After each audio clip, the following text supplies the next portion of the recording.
guys? This is Derek from Team Evolution here, coming to you with my first place Batteryman deck profile. So I got this built, I played it at locals tonight, just testing it to see how it runs, and I went 6-0, went undefeated, first place, even won a couple games off the side, so needless to say this deck actually, as of now, has not lost yet. So it's really consistent, it's really fluent, I really love the way it plays, and yeah, hopefully you guys agree because it's really fun, So I'm going to go over what I played and why this deck is so good. So first off, play 3 9-volt. This is the new card that makes this deck explode.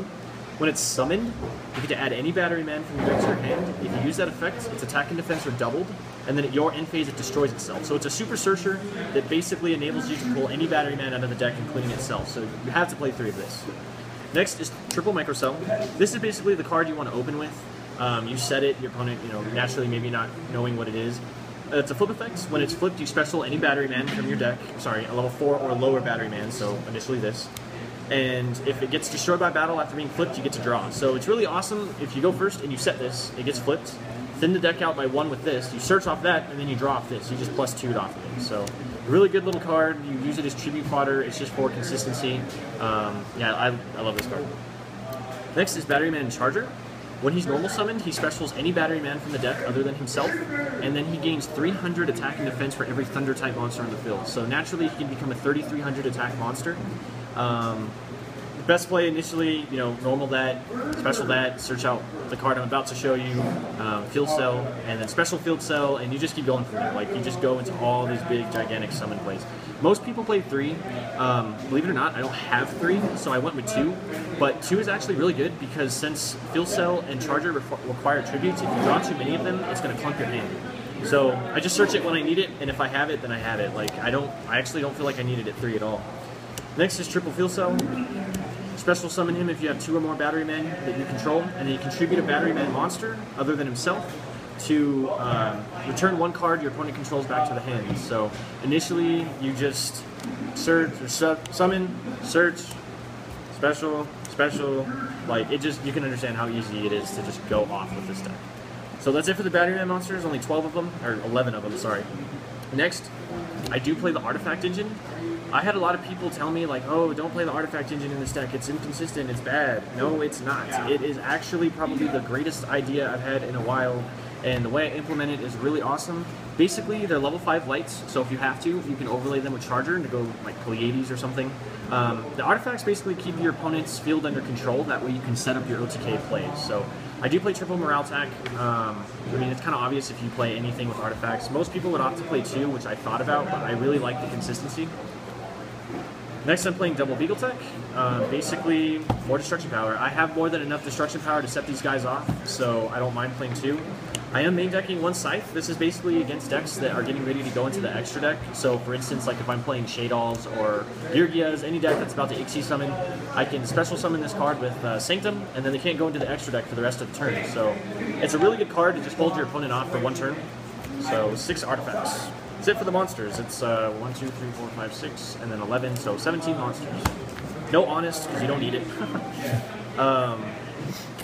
Best spell card in the deck. Can't even believe this card's a common. Basically, you contribute one of your opponent's monsters for a tribute summon. You don't have to control the monster, and you do get your battle phase. The only stipulation is you can't go into your extra deck, but 9 times out of 10, if you activate this card, you won, so it doesn't even matter.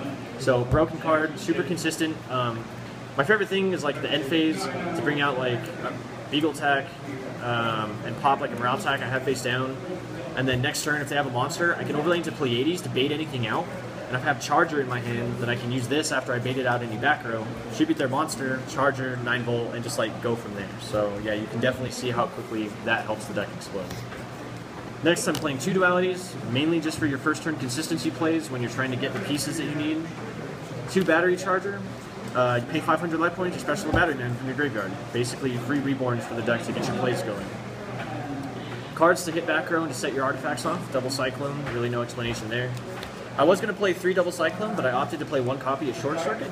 If you have 3 or more Batterymen, or if you control 3 or more Batterymen, you destroy all cards your opponent controls. So it's a nifty little card if they just have a big field and you're able to actually get it off.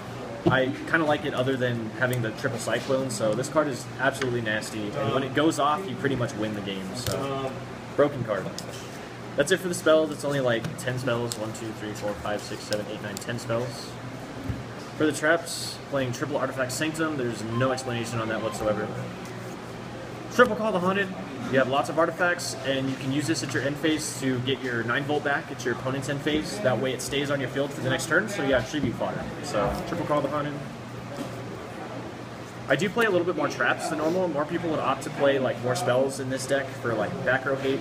But I like having a little bit of protection when I need to, so I'm playing double Breakthrough Skill, basically just to ensure I can negate anything that could potentially harm me, like an Excite or a 101 or anything like that. This can also stop early OTKs with like against Infernities, other random things like that. Compulse, pretty standard. Warning, pretty standard. 1 Trapstone and double Malevolent Catastrophe. Back row hate.